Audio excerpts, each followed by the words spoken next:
This video gives you a first-time overview of the DevExpress Tab Page control for Xamarin Forms. You'll start with an empty page where you'll find a few tabs and nested content, and then we'll learn how to customize tab position and appearance. Let's get started. We'll start with a simple Xamarin Forms application that already has a reference to the DevExpress Xamarin Forms navigation package.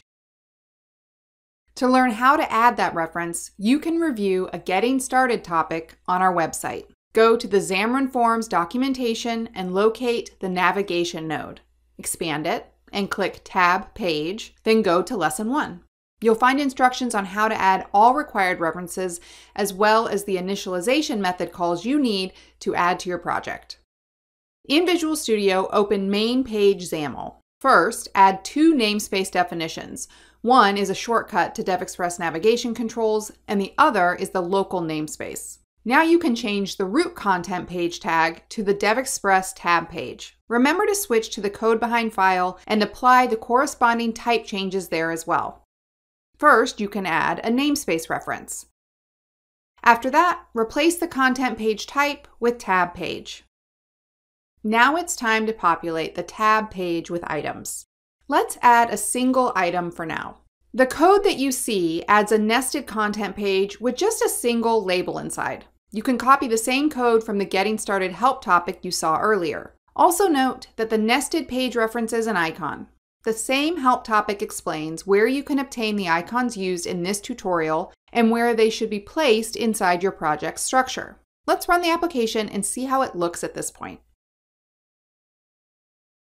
As you can see, the tab switch is at the top of the screen and it displays a single tab. The specified content label is also visible.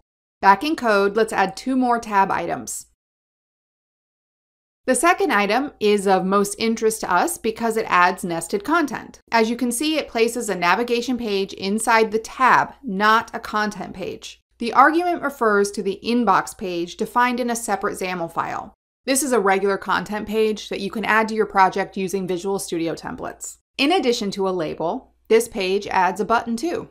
If you navigate to the button's click handler, you'll see that the code navigates to the third page, Sent Items. This is a similar simple content page with a single label created just for navigation demonstration purposes. Run the application again to review the changes. First of all, the app displays three tabs now. The second tab displays a navigation page that also contains a button.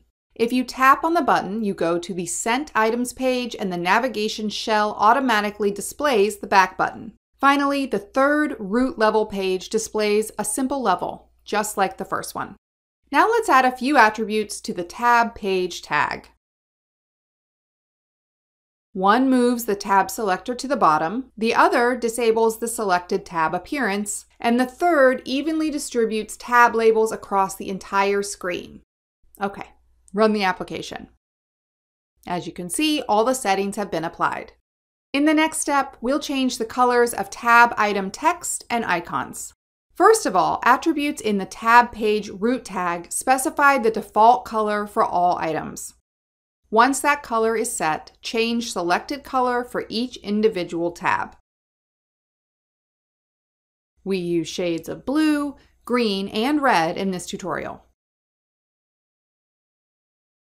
Run the application and select all tabs one by one to see their respective selected colors.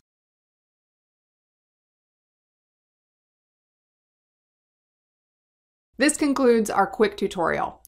To learn more about different uses for the tab page control, refer to our documentation or the demo application.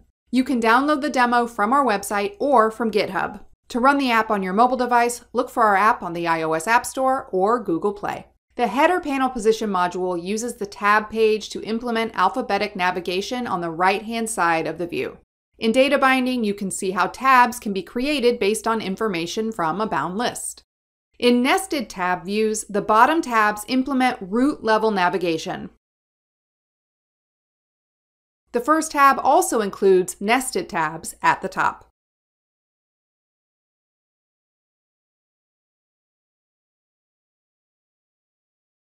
Finally, the root level tabs module displays the tabs only when you are at the root level. If you click a contact to navigate to a detail view, the tabs disappear.